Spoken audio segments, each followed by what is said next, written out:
오는 18일 전면 휴진과 무기한 휴진에 동참하기로 하면서 의료 대란이 카운트다운에 들어갔습니다. 환자들은 비상입니다. 반려동물 조례가 처음으로 충북도의회 상임위원회를 통과했습니다. 환영하는 목소리도 있지만 왜 세금을 들이냐는 곱지 않은 시선도 있습니다. 제천 관광지가 청풍을 중심으로 집중 개발되면서 도심과 가까운 의림지는 민간 투자자를 구하지 못하고 있습니다. 농촌 수로를 무단으로 점거하는 농민들 때문에 여기저기서 갈등이 벌어지고 있습니다. 현장 취재했습니다. 여러분 안녕하십니까? 계속해서 뉴스데스크 충북 소식입니다. 충북대 병원 교수들이 무기한 휴진과 함께 오는 18일 전면 휴진에도 동참하기로 했습니다. 응급 환자나 중증 환자가 아니면 진료를 보지 않겠다는 건데 18일에는 동네 병원들의 집단 휴진도 예상돼 의료 대란이 우려되고 있습니다. 정부와 지자체는 엄정한 대응 방침을 내놨고 일부 시민단체들도 휴진 반대에 나섰습니다. 김은초 기자가 보도합니다. 충북대 의대 교수들이 회의장에 하나둘 들어섭니다. 앞서 대한의사협회와 서울대병원이 주도한 집단 휴진에 동참할지 결정하기 위해서입니다. 임시총회에 참석한 교수 대부분이 찬성 의견을 밝히면서 오는 18일에는 응급이나 중증 환자를 제외한 모든 진료를 중단하기로 했습니다. 하루 휴진에 이어 정부가 의대 증원 결정을 철회할 때까지 아예 무기한 휴진에 나서겠다며 추가 투표를 통해 휴진 시작일을 결정하겠다고 밝혔습니다. 의료 체계를 완전히 무너뜨리게 된 일이기 때문에 의사로서 그리고 한 명의 교육자로서 그리고 의과대학 교수들 다 뜻이 마찬가지입니다. 도저히 참고 볼 수가 없습니다. 환자들은 비상에 걸렸습니다. 심장 시술과 어깨 허리 수술로 매달 왕복 2시간 넘는 충북대 병원까지 검사와 처방을 받으러 온 환자는 이제 어느 병원으로 가야 할지 막막하기만 합니다. 불안하죠. 상당히 불안해요. 그럼 뭐 증이 급하면은 2차 진료 기관으로 이제 일단은 다녀야지 뭐 여기서 휴진을 한다고 그러면 갈 데가 없잖아요. 또 다른 환자는 정부와 의료계 갈등으로 왜 환자들이 이런 피해를 봐야 하냐며 답답함을 토로했습니다. 다른 데 갈 데가 없죠. 서울로 가야 되는데 서울은 역시 더 심하고 요즘 같으면 괴로워요. 어떻게 진료를 했지. 나뿐이 아니라 다른 사람들도 이렇게 답답하게 해주는 이유가 뭔지 좀 원망스러워요. 대학병원을 넘어 동네 병원들도 오는 18일 총파업에 동참하기로 했습니다. 의대 증원에 반발했던 전공의와 의대생, 의대 교수들에게 힘을 보태겠다는 겁니다. 선배 의사들도 의료를 똑바로 세우는 데 대해서 같이 목소리를 내야 된다는 데는 동참하는 의견들이 그전보다는 많이 무르익었고. 의사 총파업 예고에 정부와 지자체는 집단 휴진을 불법으로 규정하고 정상적으로 진료할 것을 명령했습니다. 불가피한 휴진은 미리 신고하라고 했는데 이에 따라 마감일까지 휴진 신고를 한 곳은 충북 도내 986개 병의원 가운데 10곳도 안 됩니다. 충청북도는 신고 없이 휴진에 동참할 의료기관이 적지 않을 것으로 보고 최대 15일 업무정지 행정처분과 함께 고발 조치하겠다고 밝혔습니다. 또 의료 공백을 막기 위해 각 시군 보건소와 청주 충주의료원의 진료 시간을 연장하고 약국 심야 운영도 확대할 계획입니다. 18일 지나서 또 만약에 휴진이 계속되고 그러면 거기에 대한 좀 더 강한 그리고 민간 병원도 진료 시간을 연장한다든가 또 휴일에도 연장을 한다든가 이런. 충북 공공의료 확충 민관정 공동위원회는 성명을 통해 의사들에게 집단 행동을 철회하고 사회적 대화를 통해 의대 증원 문제를 해결하라고 촉구했습니다. MBC 뉴스 김우초입니다. 5명 중 1명꼴로 반려동물을 키운다는 반려인구 1000만 명 시대를 맞아 관련 조례가 처음으로 충북 도의회에서 발의돼 상임위를 통과했습니다. 반려동물을 제대로 키우려면 관리와 지원이 필요하다는 건데 한편에서는 왜 세금까지 들여 반려동물 가구를 지원해야 하냐는 논란도 있습니다. 이지영 기자가 보도합니다. 충북도 의회에서 반려동물에 관한 조례가 처음으로 상임위원회를 통과했습니다. 반려동물을 키우는 인구가 늘어나면서 충청북도에 관리 책임을 부여하는 게 골자입니다. 반려동물 관련 사업과 재원 조달 방안을 담은 계획을 충북지사가 세우도록 했습니다. 이의가 없으므로 가결되었음을 선포합니다. 상임위를 통과한 만큼 오는 24일 본회의도 무난하게 통과할 것으로 보입니다. 하지만 때 아닌 비용 논란이 일고 있습니다. 문제가 된 건 제8조. 반려동물 등록비나 건강검진, 예방접종과 같은 진료비를 지원할 수 있다는 내용입니다. 반려가구 천만 시대에 당연히 지원이 필요하다는 의견도 있지만 지원을 해주신다면 좀 1인 가구가 좀 늘어나는 추세이기 때문에 국물이 있다면 좀 정서적으로 안정이 될 수 있지 않을까. 좀 금전적으로 지원해주면은 유기견도 줄어들고 그러지 않을까 싶습니다.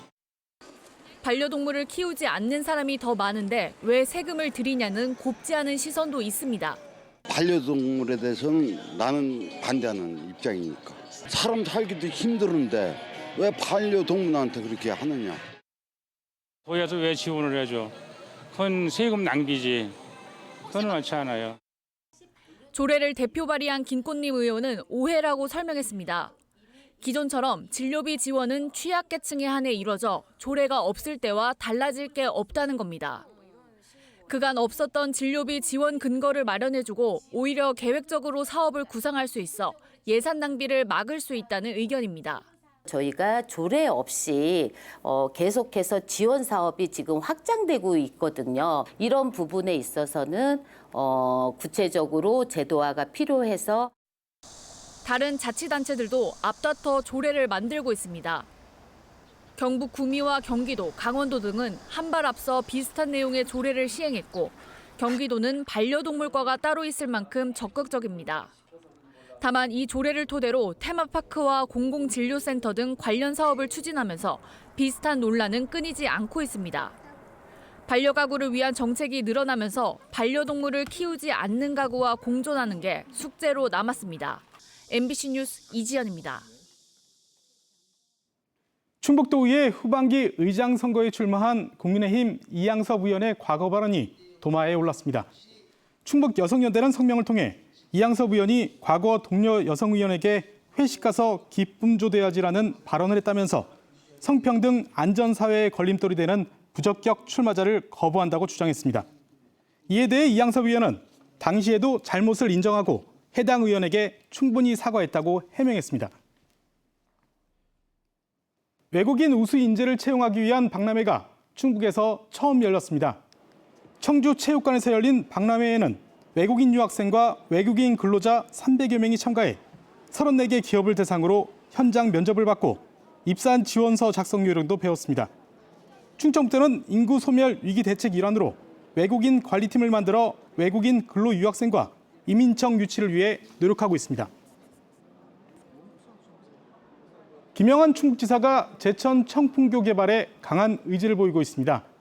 당장 제천시는 환영하고 나섰지만 고민도 적질 않은데요. 지역의 관광시설 대부분이 청풍 지역으로 몰리면서 도심과 가까운 의림지 개발이 쉽지 않기 때문입니다. 이승준 기자입니다. 민선 8기 들어 충북 관광의 화두가 된 레이크파크 르네상스. 도지사가 직접 나서 청풍호를 가로지르는 지금은 안전성 때문에 통행이 금지된 다리를 개발하겠다고 나섰습니다. 조그마한 하나의 관광시설이 만든 문제가 아니라 저는 이제 세계적인 그런 명소가 될 수 있다고 저는 확신하고 있기 때문에 이 일을 포기하지 않고 진행할 생각을 드리겠습니다. 제천시로서는 마냥 반길 수만은 없습니다. 지역 내 관광 불균형 때문입니다. 청풍호 케이블카와 비봉산 모노레일, 유람선과 문화재 단지까지 대부분 관광시설이 청풍호 인근에 몰려 있습니다. 그래서 상대적으로 개발이 덜 된 의림지 주변을 개발하고 싶은 게 제천시의 생각. 그러나 이마저도 쉽지 않습니다.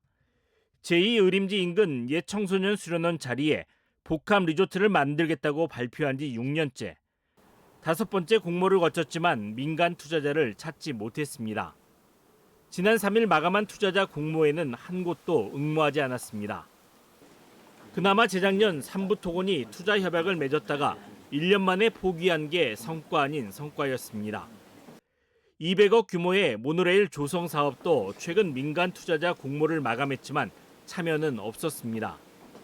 공모 절차는 5번 했기 때문에 저희가 다시 재공모 절차는 진행하지 않을 겁니다. 수익 계획으로 전환해서 저희는 계속 이제 투자자를 계속 물색하고 있고. 최근 경기 침체와 부동산 PF 시장이 경직되며 의림지를 개발하겠다는 제천시의 관광 정책은 당분간 더 얼어붙을 전망입니다. MBC 뉴스 이승준입니다. 농촌에서는 물이 흐르는 도랑을 땅이나 콘크리트로 덮어 진출입로를 만드는 사례가 적지 않습니다. 하지만 허가도 받지 않고 이런 도랑 위를 무단으로 점유하는 일부 농민들 때문에 여기저기서 갈등이 빚어지고 있습니다. 허지희 기자가 보도합니다. 축구장 38개 크기의 논이 모여있는 충주의 농업진흥지역, 이른바 절대 농지입니다. 노물이 흐르는 도랑이 직선거리로 800m 가까이 연결돼 있습니다. 논만 모여있던 이곳에 최근 몇 년 사이 과수원들이 들어서며 진출입을 위해 도랑을 복개한 곳이 많아졌습니다. 도랑은 농어촌공사가 관리하고 있어 진출입로를 개설하려면 반드시 허가를 받아야 합니다. 그런데 일부 복개 구간은 진출입로를 넘어 과수원 전체를 덮었고 울타리를 설치하고 농작물과 나무까지 심었습니다. 이 일대 이런 곳만 3곳. 허가를 받지 않고 복개 구간을 늘려 나무를 심었다는 농민은 과수 보호를 위해 울타리가 필요했다고 말합니다. 하지만 문제는 일부 복개 구간에 차량 주정차까지 이루어지면서 영농철, 대형 농기계가 농로를 통행하기 어렵게 한다는 겁니다. 기계가 뒤로 좀 대형하여. 대형하기 때문에 받치면 사든지 뭐든 받치면 안 되고. 결국 지난 겨울 농민들은 도랑을 관리하는 농어촌공사에 대책을 요구했습니다. 2월, 3월, 4월 초까지는 농번기가 아니에요. 그냥 3월 달까지는 그래도 2, 3월에 할 마음이 있을 때는 해줬어야지. 근데 그런 기미가 전혀 없죠. 취재가 시작되자 농어촌공사는 농기계 통행이 원활하도록 근본적인 방안을 찾겠다고 밝혔습니다. 또 측량을 통해 확인한 무단 점유 사례는 원상복구시킬 방침입니다. 우리가 현황판이라든지 해서 지역 주민들이 농로를 이용하는 부분도 있습니다. 그래서 가끔 저 주정차 하시는 분들이 계시는데 그 주정차를 하지 않도록 이렇게 계도를 하겠습니다. 땅을 놀리지 않는다라며 농촌에선 일부 관행으로까지 여기는 무단 점유. 하지만 달라진 농업 환경에 더 이상 용인되지 않고 있습니다. MBC 뉴스 허지입니다. 영동군이 치열한 경쟁을 거쳐 유치한 양수발전소가 도로공사를 시작으로 첫 발을 내디뎠습니다. 1조 원이 넘게 투입되는 대규모 공사라 지역 경제 활성화에 대한 기대가 큰데 발전소와 연계한 관광산업 개발도 본격화할 전망입니다. 신병관 기자입니다. 양수발전소가 건설될 영동 양강면과 상촌면 일대 118만 제곱미터. 첫 공사로 발전소가 건설되면 물에 잠길 군도를 대체할 도로가 건설되고 있습니다. 길이 2.8km의 교량이 3곳. 도로는 발전소 건설로 생겨날 거대한 저수지를 내려다볼 수 있는 전망로 역할도 하게 됩니다. 하부에 댐이 축조가 되면 호수가 형성이 되고 그것들은 자연스럽게 관광 자원화를 할 수가 있습니다. 군도 이설 도로에 이어 오는 9월부터는 양수발전소 본공사가 시작됩니다. 오늘 2030년 완공까지 공사 기간만 6년여. 공사비로 투입되는 국비는 무려 1조 2천억 원에 이릅니다. 공사비만큼의 생산 유발 효과, 8천 명이 넘는 고용 유발 효과도 예상됩니다. 영동군이 다른 지자체와 치열한 경쟁을 거쳐 양수발전소를 유치한 이유입니다. 영동군이 주목하는 또 다른 효과는 관광. 이미 가동 중인 인근의 무주 양수발전소는 전망대 와인터널로 무주의 명물로 자리 잡았습니다. 영동군은 양수발전소 주변의 휴양림과 관광 명소 조성을 계획하고 있습니다. 내일 힐링 관광지라든지 주변에 가지고 있는 원류봉이라든지 노군지 평화공원 각종 관광지하고도 연계될 수 있는 그런 관광 프로그램 개발을 통해서 다만 공사 기간이 긴 만큼 공사장 인근 주민들은 소음과 공사 차량 이동으로 인한 불편을 걱정하고 있습니다. 한국수력원자력은 안전시설을 설치하고 주변 지역 지원에 나설 계획이고 영동군도 지속적으로 주민 불편을 파악해 나가겠다고 밝혔습니다. 양수발전소는 남는 전력으로 물을 퍼올려 저장했다가 전력 수요가 증가할 때 물을 낙하시켜 전기를 만드는 전력 부족 해결사입니다. 전력 문제에 기여하며 지역 발전에도 도움이 되는 성공 사례를 만들어낼 수 있을지 영동 양수발전소 건설이 첫 발을 내디뎠습니다. MBC 뉴스 신병관입니다. 제2회 발달장애인 핸드볼 리그인 올림픽 2024가 오늘 청주 올림픽 국민생활관에서 개막했습니다. 청주 시민 200여 명의 축하 속에 개막한 이번 대회는 청주와 서울, 경기 등 9개 팀이 넉 달 동안 리그 방식으로 21경기를 치릅니다. SK하이닉스와 서원대학교는 장애인의 스포츠 참여 확대를 위해 지난해 전국 9개 팀을 창단했습니다. 청주와 세종을 잇는 석곡사거리 주변 도로가 오는 15일부터 부분 통제됩니다. 해당 구간은 세종시 방향으로 석곡사거리에서 중림사거리 구간 400m로 왕복 4차로 도로를 6차로까지 확장하기 위해 공사가 끝나는 올해 말까지 통제됩니다. 또 통제 구간과 가경 아이파크 5단지 정문으로 연결되는 도로도 공사가 끝날 때까지 임시 폐쇄할 예정입니다. 전교조 충북지부가 창립 35주년을 맞아 결의대회를 갖고 충북도 교육청의 IB 교육 도입을 반대했습니다. 이들은 충북교육청의 외국인 고가 교육 브랜드 IB 도입 계획은 경쟁 교육과 특권 교육을 부추겨 충북 학생들의 삶에 해답이 될 수 없다고 주장했습니다. 또 초등 늘봄 전년 도입 반대와 교사 정원 확보, 유아 교육, 공공성 강화 등도 촉구했습니다. 청주도심 카지노 입점과 관련해 충북교육청이 3개월여 만에 공식 반대 입장을 내놨습니다. 도교육청은 오늘 보도자료를 통해 학습권과 학교 주변 교육 환경 보호를 위해 반대 입장을 분명히 한다고 밝혔습니다. 도교육청은 학부모와 교직원 의견을 수렴해 청주시에 반대 의견을 전달해 왔으나 반대 의견을 공식화한 건 이번이 처음입니다. 청주시가 시립무용단 예술감독 겸 상임 안무자를 1년 만에 재공모합니다. 지난해 7월 예술감독 공모를 진행했지만 적격자가 없다는 이유로 직무대행체제로 운영하면서 예술인들의 비판을 받았습니다. 전통과 창작, 타 공연 지도가 가능한 한국무용 전공자로 국공립국악단에서 2년 이상 지도자급 근무 경력이 있어야 합니다. 원서 접수는 오는 26일부터 4일간이며 다음 달 말 합격자를 발표할 계획입니다.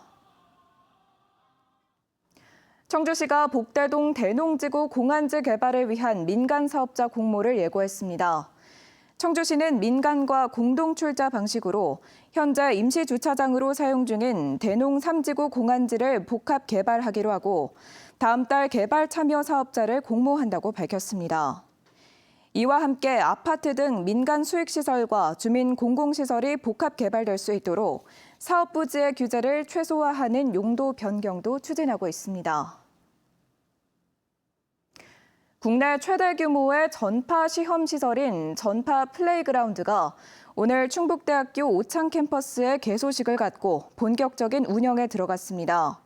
1,300제곱미터의 규모로 자율주행차와 사물 인터넷 기기 등의 성능 검사에 필요한 전자파 시험 장비와 차폐실을 갖추고 있습니다. 전파 플레이그라운드는 서울 용산과 대구 달성군에 이어 국내에서는 세 번째로 문을 열었습니다. 충청북도가 청주 오송 제3생명과학 국가산업단지 조성 면적 축소에 따라 일부 토지거래 허가구역을 해제했습니다. 충북 소식 마칩니다. 잠시 후 스포츠 뉴스가 이어집니다. 고맙습니다.